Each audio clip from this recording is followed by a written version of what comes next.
सम्मानित अभिभावक बंधु, प्यारे बच्चों, कोरोना महामारी के कारण आज परिस्थिति अन्य वर्षों से अलग हो गई है।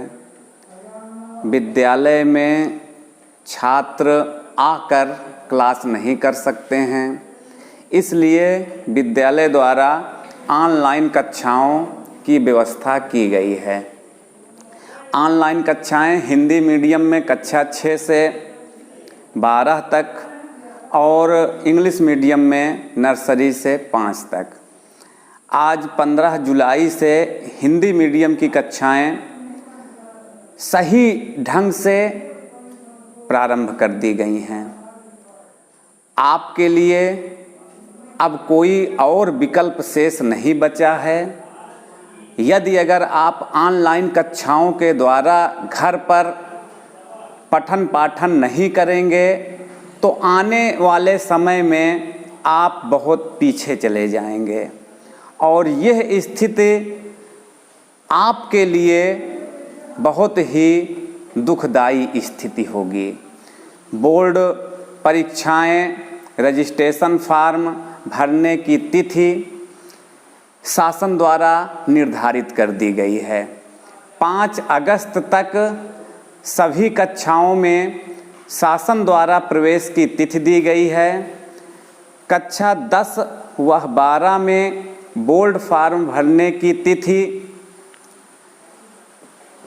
5 अगस्त प्रधानाचार्य के पास शुल्क जमा करने के लिए शासन द्वारा निर्धारित है तथा 9 और 11 में जो बच्चे प्रवेश ले रहे हैं उनकी प्रवेश की अंतिम तिथि 5 अगस्त है। उनके बोर्ड से रजिस्ट्रेशन होते हैं, रजिस्ट्रेशन फॉर्म भरे जाने हैं। रजिस्ट्रेशन शुल्क भी उनकी 5 अगस्त तक जमा की जानी है। इसलिए सभी बच्चे 31 जुलाई तक किसी भी दशा से अपना प्रवेश प्राप्त कर लें, जिससे हम उनका ऑनलाइन फॉर्म 5 अगस्त तक सबमिट कर सकें। तो विद्यालय से संपर्क करें। इसके बाद कक्षा 9 से 12 तक के बच्चों के लिए शासन द्वारा छात्रवृत्ति की सुविधा भी दी जाती है। जो बच्चे 9 और 11 में पिछले वर्ष वजीफ़ा का फॉर्म भरे हुए थे, उन्हें केवल और केवल फॉर्म ले जाकर और 9 की या 11 की मार्कशीट अपनी ले जाके फॉर्म का नवीनीकरण करना है और उनके कोई कागजात नहीं लगेंगे, केवल नवीनीकरण करेंगे और उनका फॉर्म रिन्यूअल हो जाएगा। उस फॉर्म की 2 प्रति फ़ोटो स्टेट करवाकर उनमें जो भी नीचे उसमें लिखा रहता है कि ये कागजात लगाए जाएं, शुल्क रसीद है, आय जाति निवास, जो भी चीज़ मांग रहा हो वो चीज़ें सबमिट करके विद्यालय में समय से जमा कर दें। 20 अगस्त तक 25 अगस्त तक भर कर जमा कर दें। जो बच्चे कक्षा 10 व 12 के 20 अगस्त तक अपना ऑनलाइन रिन्यूअल करवा लेंगे, नवीनीकरण वालों को शासन 2 अक्टूबर को निश्चित रूप से उनके खाते में पैसा प्रेषित कर देती है। इसलिए जो 9-11 में वजीफ़ा का फॉर्म भरे हैं, 10-12 में उनका नवीनीकरण होगा और वो नवीनीकरण करवा लें। जो बच्चे 9-11 में गए हैं वो 9 और 10 में वजीफ़ा फॉर्म भरने की शुरुआत 24 जुलाई से होगी तथा 11-12 में वजीफ़ा फॉर्म भरने की शुरुआत 1 अगस्त से होगी। तो समय से आपके पास कागजात अपने 9-11 के बच्चे कंप्लीट कर लें, खाता खुलवा लें। खाता इस बार जो वजीफ़ा आएगा आपका आधार से खाता लिंक होना चाहिए, तो खाता आधार से अपना लिंक करवा लीजिए, आय बनवा लीजिए, जाति बनवा लीजिए, आधार कार्ड कंप्लीट रखिए, पिछली कक्षा का अंक पत्र रखिए, विद्यालय से शुल्क रसीद रखिए। इतनी चीज़ें आपको वजीफ़ा के फॉर्म के लिए लगेंगी। कक्षा 1 से लेकर कक्षा 12 तक के बच्चों के लिए भारत सरकार द्वारा अल्पसंख्यक छात्रवृत्ति प्रदान की जाती है। जो हमारे मुस्लिम बच्चे हैं, सिख हैं, ईसाई हैं, जैन हैं, पारसी हैं, तो ऐसे बच्चों को, अर्थात हम अपने क्षेत्र में मुस्लिम बच्चे हैं, मुस्लिम बच्चों को 1 से जो है 12 तक सभी के लिए भारत सरकार द्वारा मुस्लिम छात्रवृत्ति दी जाती है। तो उसमें आपको आधार कार्ड और आय प्रमाण पत्र ये ज़रूरी होता है, निवास प्रमाण पत्र भी बनवा लीजिए, और उसे जो है जब साइट खुल जाती है अगस्त में तो वो फार्म आप भर लिए। अगर पिछले वर्ष आपने भरा है तो फार्म का आप नवीनीकरण करवाएंगे, और यदि अगर आपने पिछले साल नहीं भरा है तो फिर नवीन फार्म आपका भरा जाएगा। तो ये तो वजीफ़ा के संबंध में दिशा निर्देश हुए। समय से विद्यालय में कक्षा 1 से लेकर और 12 तक, 9-11 तक जो पिछले साल बच्चे थे उनके सबके प्रमोशन कर दिए गए हैं, और रिजल्ट कार्ड उनके कंप्लीट हैं, अंक पत्र कंप्लीट हैं। डेट निश्चित की गई है, जैसे कक्षा 9 और 11 के लिए 16 और 17 जुलाई को वितरण होगा। फिर कक्षा 8 के लिए 18 जुलाई दिन शनिवार को। इसी तरह डेट आपको फ़ोन के माध्यम से, मैसेज के माध्यम से आपको अवगत कराएंगे, और आप उस तिथि में अभिभावक आकर, छात्र ना में कोरोना महामारी है, सोशल डिस्टेंसिंग के आधार पर मास्क लगा के आवें और अपना रिजल्ट कार्ड जो है विद्यालय से प्राप्त करते जाएं। तो सोशल डिस्टेंसिंग का पालन चूँकि करना ज़रूरी है, इसलिए छात्र ना आवें यहाँ पर, अभिभावक को ही भेजें, और अभिभावक आके सब चीज़ें यहाँ से समझ लें और अपने रिजल्ट कार्ड पिछली कक्षा के जो है बच्चे ले जाएं। पठन पाठन के संबंध में कल विद्यालय में सभी शिक्षकों की एक आवश्यक बैठक की गई। उसमें ये निश्चित किया गया कि ऑनलाइन बच्चों को जो है प्रेषित किया जाएगा सब्जेक्ट। तो उसमें अगर एक दिन में 8 विषय के आपको काम, वीडियो और 8 विषय के लिखने के काम भेजे जाएं तो आपको घर में बहुत ज़्यादा वर्क पड़ जाता है पढ़ने लिखने के लिए। तो हमने उस पर एक किया है संशोधन कि 3 विषयों का, 4 विषयों का सोमवार को भेजा जाए, तो उससे इतर 3 विषयों का, 4 विषयों का मंगलवार को भेजा जाए। तो हफ्ते में एक विषय का 3 दिन आपको जो है वीडियो भेजा जाए। आप लोग किताबें खरीद लीजिए। किताबें जब आपके पास होंगी, किताबों को सामने खोलिए और खोलने के बाद वीडियो चालू करिए, और जैसे शिक्षक पढ़ा रहे हैं क्रम से, विज्ञान है या कोई भी सब्जेक्ट है, गणित है या हिंदी अंग्रेजी है, तो उसको आप किताब से देखते जाइए, उधर वीडियो चलाते जाइए और उसको पढ़ते जाइए। लिखने का जो काम है वो भी प्रश्नोत्तर बना के जो है भेजे जा रहे हैं व्हाट्सएप पर, उनको आप नोट्स बनाइए फेयर कॉपी में और लिखते जाइए पाठवार, तो जिससे कि आप पीछे ना हों किसी से। इन परिस्थितियों में जो बच्चा मेहनत करेगा, परिश्रम करेगा, वो तो जो है आगे बढ़ेगा, लेकिन जो मेहनत और परिश्रम नहीं करेगा वो इस परिस्थिति में उसका सबसे ज़्यादा नुकसान होगा। देखिए, इसी तरह की महामारी एक बार जो है सन 1665 ईस्वी में यूरोप में आई थी, तो प्लेग हुआ था। उस समय भी पूरे 1 वर्ष के लिए लॉकडाउन करना पड़ा था यूरोप में। तो न्यूटन का नाम आप लोगों ने सुना होगा, हमारे बड़े बच्चे न्यूटन के विषय में जानते हैं, कक्षा 9 में है न्यूटन के नियम।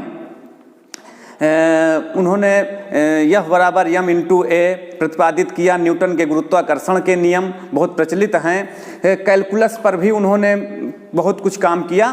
तो न्यूटन अपने घर में अंदर रहते थे, क्योंकि लॉकडाउन था, बाहर निकलना प्रतिबंधित था, 1 साल का लॉकडाउन था।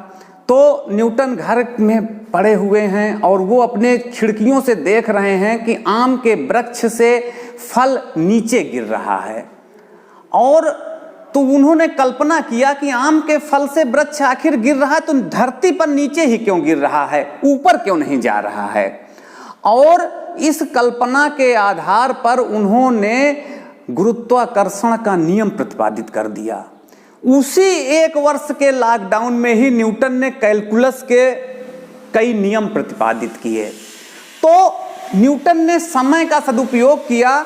यदि अगर शायद लॉकडाउन ना हुआ होता, व्यक्ति के पास इतना वर्क है, इतना काम है, इस समाज और इस संसार के हवा ढाबी में वो निश्चित रूप से कल्पना न कर पाते लेकिन उन्होंने इस लॉकडाउन का फ़ायदा उठाया और उन्होंने विचार किया, मंथन किया एकांत में बैठकर कि आखिर ये वृक्ष से आम का फल गिर रहा है तो आखिर नीचे ही क्यों गिर रहा है, ऊपर क्यों नहीं चला जा रहा है। और उन्होंने बताया कि पृथ्वी में एक गुरुत्वाकर्षण बल होता है और एक न्यूटन एक महान वैज्ञानिक बन गए। कहने का मेरे तात्पर्य यह है कि उन्होंने उस लॉकडाउन के समय को सही ढंग से पहचाना और आज न्यूटन को पूरा विश्व पढ़ रहा है। आइंस्टीन ने कहा था कि यदि अगर न्यूटन ना होते तो मैं ना होता, E बराबर mc² ना होता यदि अगर न्यूटन ने गुरुत्वाकर्षण का नियम प्रतिपादित ना किया होता। तो एक न्यूटन एक साधारण व्यक्ति एक महान वैज्ञानिक बन गया। मेरे कहने का तात्पर्य यह है कि यदि अगर आप अपने समय का सही सदुपयोग इस लॉकडाउन पीरियड में, इस कोरोना महामारी में करेंगे तो निश्चित रूप से जो लापरवाह हैं उनसे तो आप आगे निकल जाएंगे और आपका ये समय, जो ये बहुमूल्य समय निकलता चला जा रहा है, इसका आप सही सदुपयोग कर सकेंगे। मेरा आप लोगों से अनुरोध है, अपने अभिभावकों से अनुरोध है, अपने बच्चों से अनुरोध है कि आप लोग इस समय का सही सदुपयोग करिए। मैं ये देखता हूँ कि हमारे 10 और 12 के बच्चे तो ये समझ रहे हैं कि हमें बोर्ड एग्जाम देना है। वो तो ऑनलाइन जब कक्षाएं चलती हैं तो 50% हमारे साथ जुड़ रहे हैं, लेकिन कक्षा 6, 7, 8, 9 और 11 के बच्चे बिल्कुल ऑनलाइन पढ़ाई में बिल्कुल रुचि ही नहीं ले रहे हैं। तो यदि अगर आप नहीं पढ़ोगे बहुत आप पीछे चले जाओगे। आपको किताब कापियाँ बिल्कुल कंप्लीट रखनी है, नित्य आपको पढ़ना है।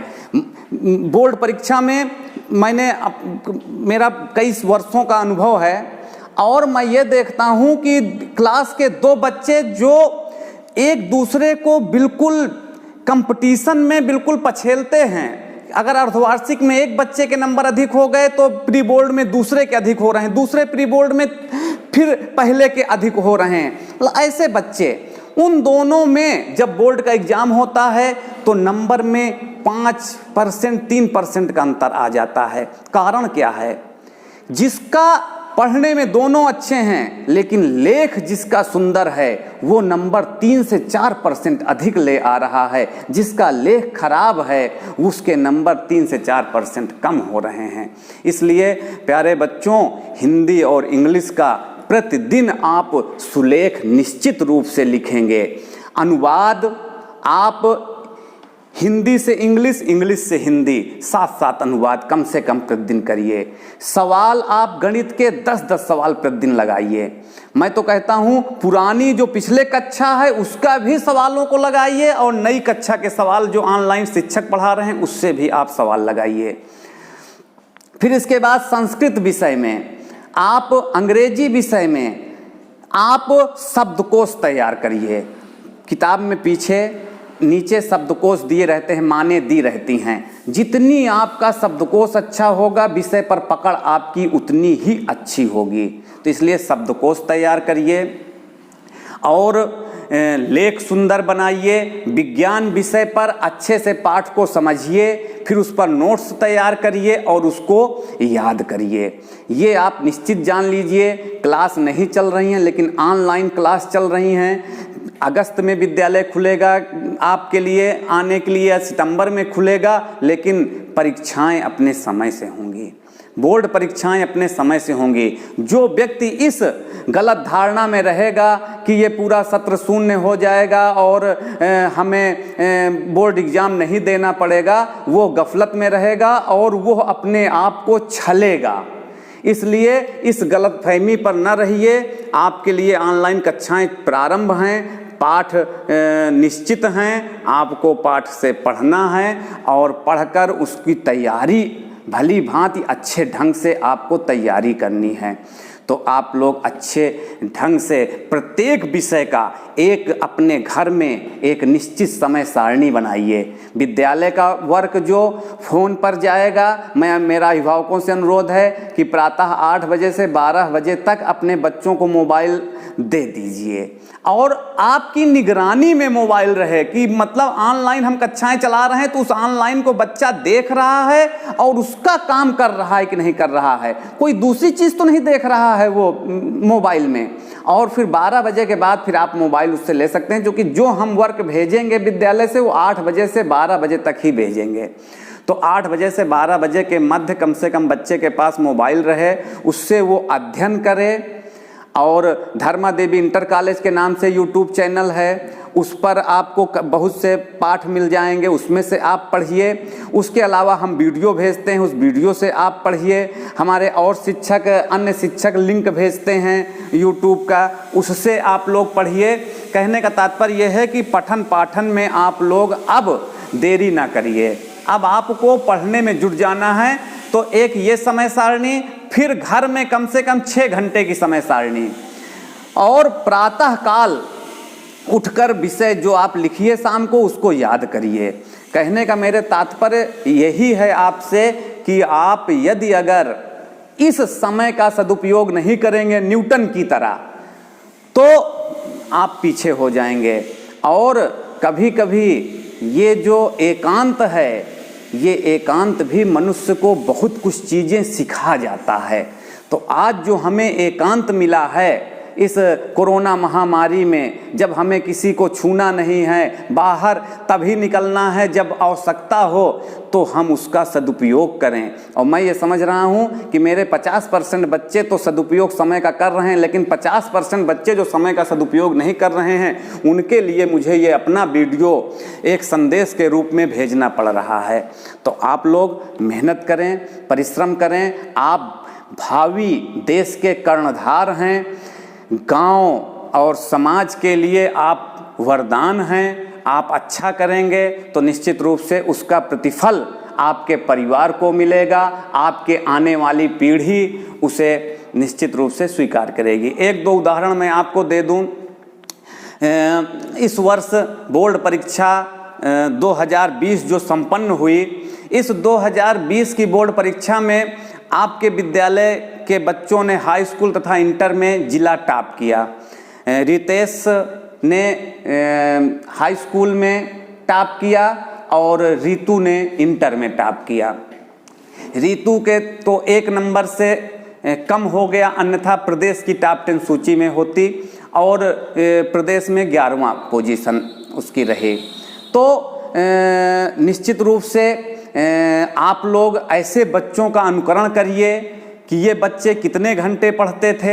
जहाँ तक मुझे ज्ञात है 12 बज जाए, 1 बज जाए, 2 बज जाए, ये बच्चे समय का कभी नहीं इन्होंने देखा है कि बज कितना गया है। तो जो बच्चे समय नहीं देखते हैं, जब मन आया तब पढ़ने लगे और जब मन नहीं कर रहा है तो बिल्कुल मत पढ़िए। मतलब आपका मन, लेकिन ऐसा ना हो कि 24 घंटे में आपका 1 भी घंटे मन ही नहीं कर रहा है। तो अपने मन को भी आपको कंट्रोल करना है, और मन को कंट्रोल करने के लिए आपको पठन पाठन की तरफ आपको मन लगाना पड़ेगा। उसके लिए एक समय सारणी बनाइए, मेहनत करिए, आप भी टॉप करिए, आईएएस बनिए, पीसीएस बनिए। अपने गांव में यदि अगर आप एक आईएएस बन जाएंगे, इंजीनियर बन जाएंगे, डॉक्टर बन जाएंगे, तो उसका अनुकरण करते हुए कम से कम एक पीढ़ी बन जाएगी। जौनपुर का एक गांव है, वहां पर लगभग प्रत्येक घर में एक आईएएस हैं, पूरा गांव ही आईएएस है। कारण क्या है? पहले एक हुए होंगे, फिर उनके अनुकरण करके दूसरे हुए, तीसरे हुए, चौथे हुए। तो लोग जब देखते हैं कि हमारे गांव में एक ये आईएएस हुए हैं और ये कितना इनका अच्छा है, तो दूसरा उसका अनुकरण करता है। तो दूसरे से देखिए, उसकी अच्छाइयों का अनुकरण करिए। मेरे कहने का तात्पर्य यह है कि किसी की भी अच्छाइयों का अनुकरण करिए, बुराइयों का अनुकरण न करिए। गांव में आप देखते होंगे बहुत से लोग होंगे जो दूसरे को सुबह शाम उठकर गाली ही देते होंगे। बहुत से ऐसे लोग हैं जो केवल ये देख रहे हैं कि फला व्यक्ति क्यों आगे बढ़ता जा रहा है, तो वो अपना पूरा समय केवल उसमें लगा रहा है कि फला व्यक्ति क्यों आगे बढ़ रहा है, इसकी कैसे टांग काटी जाए। अपना विकास नहीं कर रहा है, दूसरे की टांग काटने में अपना पूरा समय बर्बाद कर दे रहा है। इसलिए आपको केवल ये देखना है कि फला व्यक्ति बढ़ रहा है, अगर वो टॉप कर रहा है तो उसमें अच्छाइयाँ क्या क्या थी। हमें बुराइयों की खोज नहीं करनी है, हमें अच्छाइयों पर आगे जाना है। तो यदि अगर आप अच्छाइयों को पकड़ेंगे, क्लास में आपके बहुत से अच्छे बच्चे होंगे जो आपसे पढ़ने में अच्छे होंगे, लेकिन यह समय ऐसा है कि आप उनको पीछे कर सकते हैं। आप अगर अपने घर में समय का 10 घंटे भी सदुपयोग करें, नित्य सदुपयोग करें, तो वो बच्चे आपसे पीछे हो जाएंगे, आप आगे हो जाएंगे। लेख सुधारने का ये बहुत सुनहरा अवसर है। सुधार लीजिए लेख, बढ़िया सुंदर लेख में लिखने का प्रारंभ कर दीजिए। नित्य समय सारणी बनाकर समय सारणी के अनुसार अपने सभी विषयों को आप लोग पढ़िए। मैं कहने का तात्पर्य यह है कि सफलता केवल तभी मिल सकती है जब आप कठिन परिश्रम करें, क्योंकि सफलता का कोई शॉर्टकट नहीं होता है। आप कोई शॉर्टकट से सोचें कि हमें नौकरी मिल जाएगी, शॉर्टकट से हम टॉप कर जाएंगे, ये असंभव है।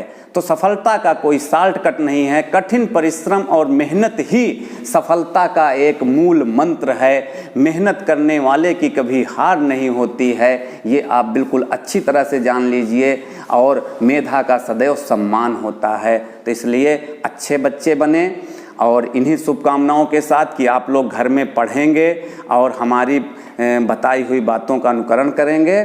जय हिंद, जय भारत।